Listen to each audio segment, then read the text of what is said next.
بسم اللہ الرحمن الرحیم۔ سوال ہے، کیا عہد الست تمام انسانوں کے ارواح سے لیا گیا تھا؟ عام طور پر ہمارے مفسرین نے سورۃ الاعراف کی آیت نمبر 172 وَإِذْ أَخَذَ رَبُّكَ مِن بَنِي آدَمَ مِن ظُهُورِهِمْ ذُرِّيَّتَهُمْ وَأَشْهَدَهُمْ عَلَىٰ أَنفُسِهِمْ أَلَسْتُ بِرَبِّكُمْ، اس آیت سے استدلال کیا ہے کہ اس سے مراد یہ ہے کہ اللہ رب العزت نے تمام انسانوں کے ارواح آدم علیہ السلام کے پشت سے پیدا فرمائے اور پھر انہیں چونٹیوں کا جسم دیا، اور اللہ رب العزت نے ان تمام ارواح سے یہ پوچھا الست بربکم، کیا میں تمہارا رب نہیں؟ قالوا بلا، تو سب نے کہا کیوں نہیں اے اللہ، تو ہی ہمارا رب ہے، شہیدنا، ہم اس کے اوپر گواہ ہے۔ اس آیت سے استدلال کیا جاتا ہے اور اس کے لیے روایت بھی پیش کی جاتی ہے۔ تو دیکھیں، قرآن مجید کی تفسیر ایک وہ ہے جو خود قرآن کرے، اور اس سے اعلیٰ اور بہتر تفسیر کوئی نہیں، اور اس کے بعد وہ تفسیر ہے جو احادیث صحیحہ سے ثابت ہو۔ تو اس مسئلے کو ہم سب سے پہلے قرآن مجید ہی سے سمجھتے ہیں۔ اول تو اس آیت ہی کو ہم لے لیں جس آیت سے استدلال کیا جاتا ہے، وَإِذْ أَخَذَ رَبُّكَ مِن بَنِي آدَمَ مِن ظُهُورِهِمْ ذُرِّيَّتَهُمْ۔ تو عام طور پر جو کہا جاتا ہے وہ یہ ہے کہ جب اللہ رب العزت نے آدم علیہ السلام کے پشت سے اس کی اولاد کو پیدا کیا، یعنی ان کے ارواح کو پیدا کیا،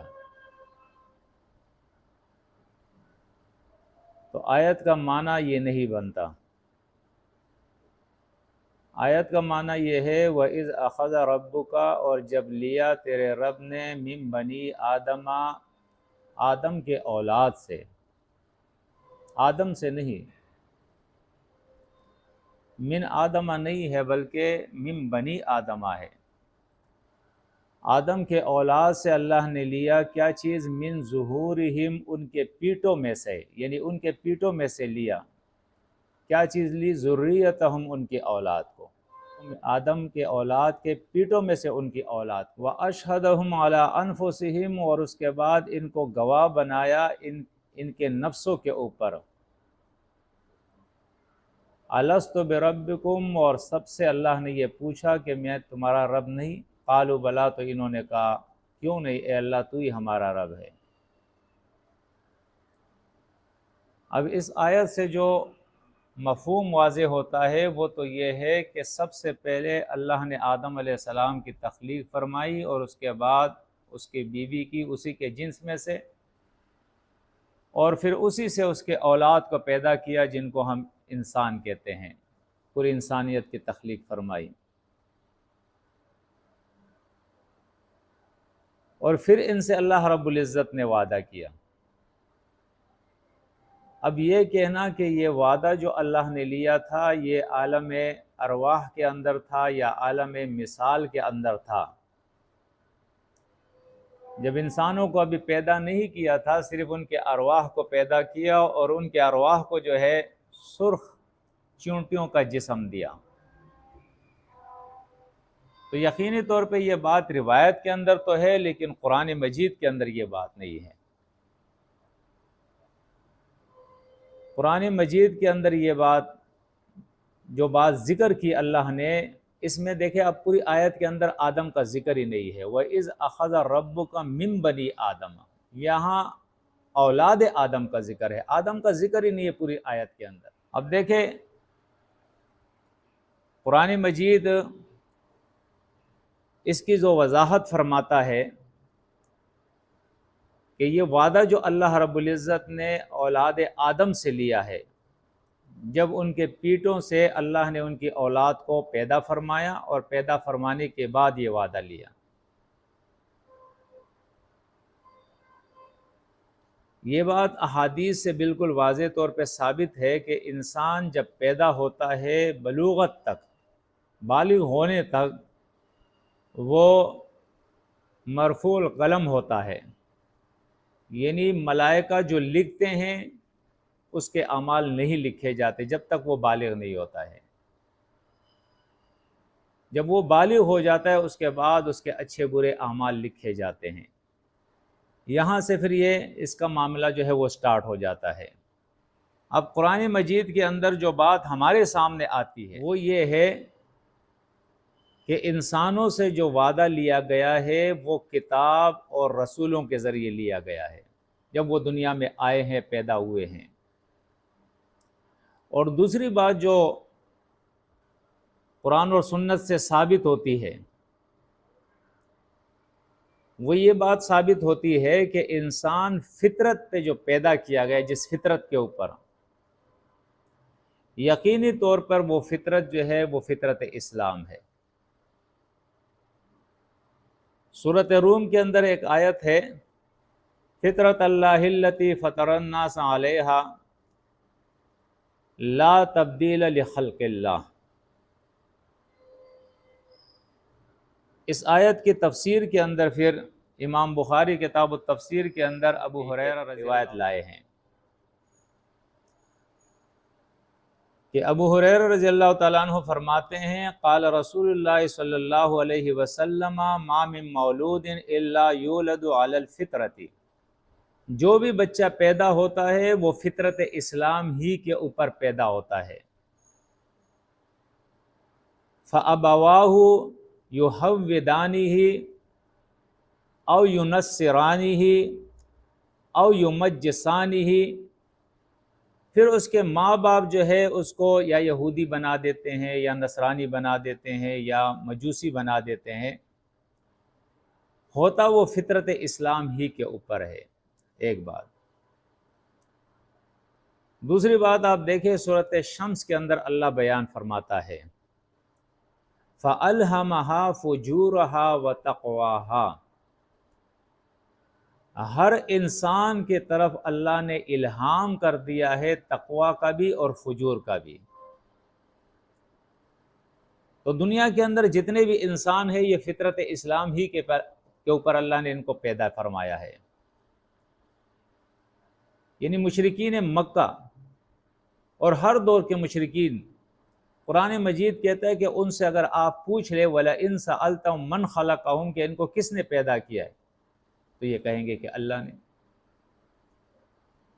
تو ہر انسان کی فطرت، یعنی اول اس کی جو پیدائش ہوئی ہے وہ اسلام ہی کے اوپر ہوئی ہے، عقیدہ توحید کے اوپر ہوئی ہے۔ بعد میں لوگ جو ہے اس کو ہندو بناتے ہیں، مجوسی بناتے، یہودی بناتے، نصرانی بناتے، ان کے بڑے۔ فطرت اسلام ہی کے اوپر ان کی پیدائش ہوتی ہے۔ تو یہ بات تو سورۃ الروم کی آیت لا تبدیل لخلق اللہ سے ثابت ہے، اور اس کے اندر پھر اس کی تفسیر میں حدیث بھی آئی ہے، احادیث بھی آئے ہیں۔ لیکن یہ آیت وَإِذْ أَخَذَ رَبُّكَ مِن بَنِي آدَمَ مِن ظُهُورِهِمْ ذُرِّيَّتَهُمْ، اس کے اندر یہ ذکر نہیں ہے کہ انسان کی فطرت پر، فطرت اسلام پر اس کی پیدائش ہوئی ہے، یا عالم ارواح کے اندر ان کے روحوں کو پیدا کیا گیا ہے، یا عالم مثال کے اندر اس کے روحوں کو پیدا کیا گیا اور اس کے بعد ان کو چونٹیوں کی جسم دیے گئے ہیں۔ یہ روایت میں ضرور ہے، قرآن مجید کے اندر یہ بات نہیں ہے۔ اب دیکھیں دو چیزیں آپ کے سامنے میں نے بیان کی ہے، ایک یہ کہ انسان فطرت اسلام پہ پیدا ہوا، سورۃ روم کی آیت اور بخاری کی حدیث سے یہ بات ثابت ہے۔ دوسری بات یہ ہے کہ جب دنیا کے اندر انسان آیا ہے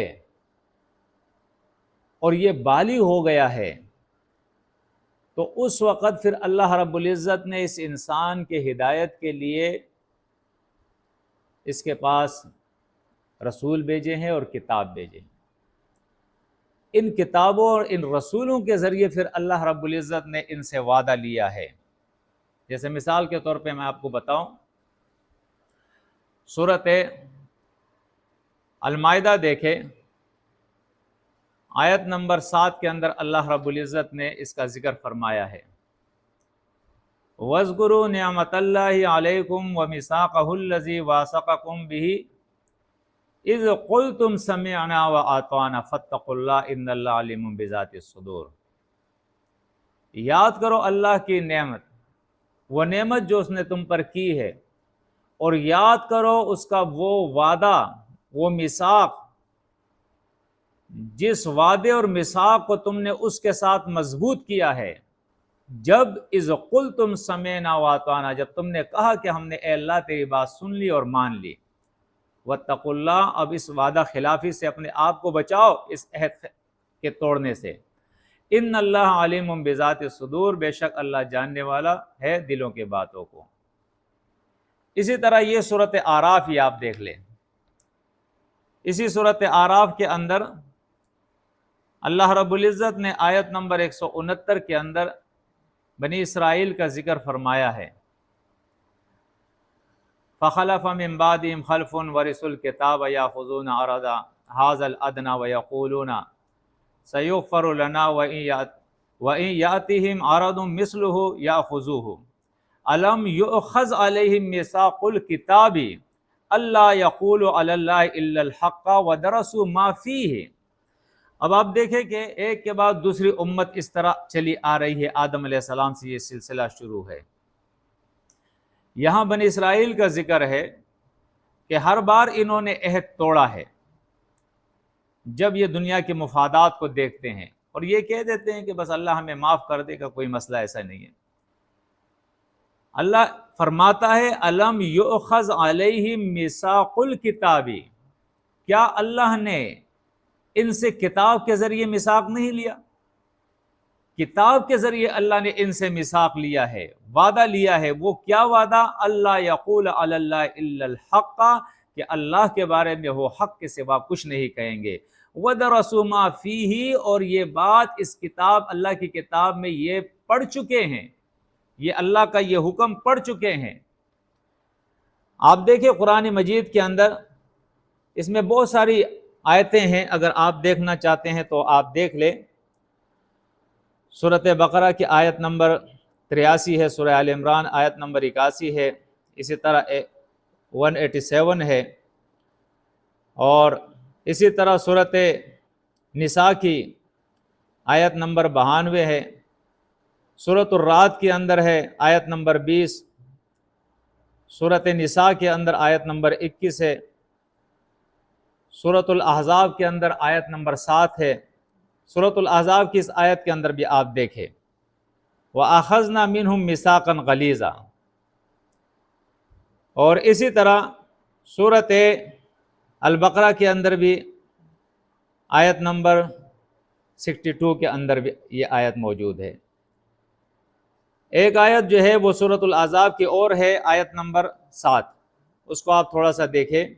وَإِذْ أَخَذْنَا مِنَ النَّبِيِّينَ مِيثَاقَهُمْ وَمِنْكَ وَمِن نُوحٍ، اللہ فرماتا ہے اور ہم نے نبیوں سے وعدہ لیا ہے، اور اے محمد صلی اللہ علیہ وسلم آپ سے بھی وعدہ لیا ہے، اور نوح علیہ السلام سے بھی ہم نے وعدہ لیا ہے۔ تو اس طرح یہ وعدہ جو اللہ نے انسانوں سے لیا ہے، نبیوں سے لیا ہے، عام لوگوں سے لیا ہے، اس کے ذرائع قرآن بتاتا ہے کہ وہ کیا ذریعہ ہے۔ وہ وحی کا ذریعہ ہے، وہ رسولوں کے ذریعے ہے، وہ کتاب کے ذریعے ہے۔ یہ وہ ذرائع ہیں جو قرآن مجید نے ہمارے سامنے اپنے کتاب مجید کے اندر جو ہے وہ بیان فرما دیے ہیں۔ کتاب کا ذکر جو ہے وہ میں نے آپ کے سامنے کر دیا۔ اگر آپ رسول کے ذریعے اس میثاق کا دیکھنا چاہتے ہیں تو سورۃ المائدہ، اور اسی طرح یہ ایک آیت جو ہے سورۃ المائدہ کی آیت نمبر 70 ہے، یہ دیکھ لیں۔ لقد اخذنا میثاق بنی اسرائیل وارسلنا الیہم رسلا، اور یقیناً ہم نے بنی اسرائیل سے وعدہ لیا تھا اور ان کے طرف رسول بھیجے تھے۔ تو یہ رسول، کتاب، وحی، یہ ذریعہ ہے لوگوں سے وعدہ لینے کا۔ تو لہٰذا جو الست بربکم کی بات ہے، تو ایک فطری طور پہ اگر ہم اس کو مانتے ہیں تو اس آیت سے نہیں، وہ سورۃ روم کی آیت سے ثابت ہوتا ہے کہ ہر انسان کو اللہ نے فطرت اسلام کے اوپر پیدا کیا ہے۔ سورۃ شمس کی آیت سے معلوم ہوتا ہے کہ ہر انسان کے طرف اللہ نے الہام کر دیا ہے کہ یہ اچھائی ہے اور یہ برائی ہے، چاہے وہ ہندو ہو، یہودی ہو، نصرانی ہو، مسلم ہو، ہر آدمی یہ سمجھتا ہے برائی کیا ہے اور اچھائی کیا ہے، اسے معلوم ہو جاتی ہے، یہ چیز اسے معلوم ہو جاتی ہے۔ تو یہ تو ہے فطرت، کہ فطرت اسلام پہ اللہ نے ان کو پیدا کیا ہے۔ لیکن اگر کوئی یہ کہے کہ عالم ارواح کے اندر تمام انسانوں کے روح کو پیدا کیا اور ان سے وعدہ لیا گیا، اور اس وعدے کے وجہ سے پھر قیامت کے دن جو ہے انسان کی پکڑ ہوگی، جس طرح یہ آیت آ رہی ہے ان تقول یوم القیامت انا کنا عن ھذا غافلین، قیامت کے دن یہ نہیں کہنا کہ ہم تو غافل تھے۔ تو بھائی یہ تو ہر آدمی سمجھتا ہے کہ جو بھی لوگ دنیا کے اندر آئے ہیں، پیدا ہوئے ہیں، وہ عالم ارواح جس کو لوگ کہتے ہیں یا عالم مثال جس کو کہتے ہیں، وہ وعدہ تو کسی کو بھی یاد نہیں ہے، نہ مفتی صاحب کو یاد ہے، نہ کسی علامہ صاحب کو یاد ہے، نہ عام انسان کو یاد ہے، نہ لیڈرشپ میں کسی کو یاد ہے۔ تو اگر ایسا کوئی وعدہ ہوتا تو کسی کو تو یاد ہوتا، جس پر اس کی پکڑ ہونے والی ہے قیامت کے دن، کیونکہ اس آیت کے اندر ہے ان تقول یوم القیامت انا کنا عن ھذا غافلین، قیامت کے دن یہ نہیں کہنا کہ اس سے ہم غافل تھے، تو یہ تو کسی کو نہیں معلوم ہے۔ پھر اگر یہی وعدہ ہوتا تو اللہ کتابیں کیوں بھیجتا، اللہ رسول کیوں بھیجتا؟ تو اس کا بالکل واضح مطلب یہ ہے کہ اس سے جو مطلب لوگوں نے لیا ہے، میرے علم کے مطابق، میں انسان ہوں، اگر غلطی کر رہا ہوں تو میری اصلاح کی جا سکتی ہے، میرے علم کے مطابق، میری تحقیق کے مطابق، یہ مفہوم اس آیت سے اخذ کرنا یہ صحیح نہیں ہے، یہ صحیح نہیں ہے۔ اس سے مراد یہی ہے کہ اللہ نے رسولوں کے ذریعے، کتابوں کے ذریعے، وحی کے ذریعے لوگوں سے وعدہ لیا ہے، اور اسی وعدے کے بنیاد پر جب انسان نے کہہ دیا سمعنا و اطعنا، کل قیامت کے دن اس کی پکڑ ہوگی، آفاق اور انفس کے دلائل کے ذریعے اس کی پکڑ ہوگی۔ کیا یہ آسمان، یہ زمین، اپنے جسم کو، جو تو کھا پی رہا تھا اس کو، یہ ساری چیزیں تجھے نظر نہیں آئی تھی؟ اپنے رب کو تو نے نہیں پہچانا؟ تو ان دلائل کے ذریعے جو ہے اس کی پکڑ ہوگی، اور قرآن اور سنت کی تعلیم جو اس کے پاس پہنچ گئی ہے، اس کے ذریعے اس کی پکڑ ہوگی، نہ یہ کہ عالم مثال کے اندر اس سے کوئی وعدہ لیا تھا جس کی وجہ سے اس کی پکڑ ہوگی۔ تو یہ الست بربکم کی جو بات عام طور پر مشہور ہے وہ صحیح نہیں ہے۔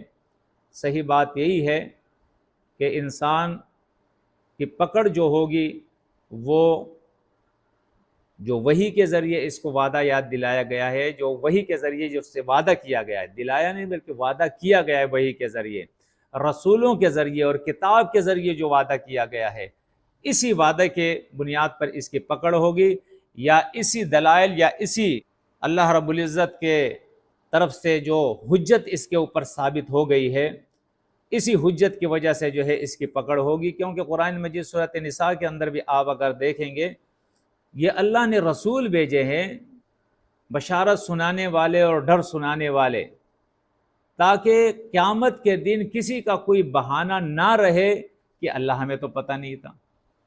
یہی مضمون آپ سورۃ قصص کے اندر، سورۃ طٰہٰ کے اندر دیکھے کہ اللہ کسی قوم پر عذاب نہیں بھیجتا جب تک وہ رسول نہیں بھیجتا ہے۔ کیوں؟ اگر رسول سے پہلے عذاب بھیجے گا تو وہ قوم کہے گی پھر کہ اللہ تو رسول بھیجتا، تو کتاب بھیجتا، اگر ہم آپ بات نہ مانتے تو ہماری پکڑ کرتا، ہمیں جہنم میں ڈالتا، تو نے نہ رسول بھیجا نہ کتاب بھیجی، تو کس طرح ہم تیرے آیات کو، تیرے احکامات کو مانتے؟ تو یہ بہانہ ختم کرنے کے لیے اللہ نے کتابیں بھی بھیجی ہے اور رسول بھی بھیجے ہیں۔ تو یہ تو بالکل واضح مسئلہ ہے کہ انسان کی پکڑ جس بات پہ ہوگی وہ اسی پہ ہوگی کہ اللہ نے دنیا میں اس کو بھیجا ہے، اس کو عقل دی ہے۔ حالانکہ دوسری دنیا کی جتنی بھی مخلوق آپ دیکھیں، وہ عقل جو انسان کو اللہ نے دی ہے وہ ان کو نہیں دی ہے۔ ان کو اللہ رب العزت نے ہدایات جو ہے وہ فطری ہدایات ان کو دے دی ہے کہ کس طرح وہ زندگی گزاریں گے. ان کا نہ حساب ہے، نہ کتاب ہے، نہ جنت ہے، نہ جہنم ہے، بس وہ دنیا میں زندگی گزارے گے، چلے جائیں گے. لیکن انسان کو اللہ نے عقل دی ہے، عقل کے ساتھ ساتھ اللہ نے وحی نازل فرما دی. اب اس عقل اور وحی ہی کی وجہ سے اس کی پکڑ ہوگی کہ عقل سے کام لیا ہے یا نہیں، اللہ کی وحی کو مانا ہے یا نہیں. اگر عقل سے کسی نے کام لیا اور وحی کو مانا وہ بچ جائے گا. جس نے عقل سے کام نہیں لیا اور اللہ کی طرف سے جو وحی آئی اس کو نہیں مانا تو وہ اس کی پکڑ ہو جائے گی. تو اللہ سے دعا ہے کہ مجھے اور آپ کو اللہ اپنی کتاب کی سمجھ عطا فرمائے. اقول قولی ھذا استغفر اللہ لی ولکم ولسائر المؤمنین.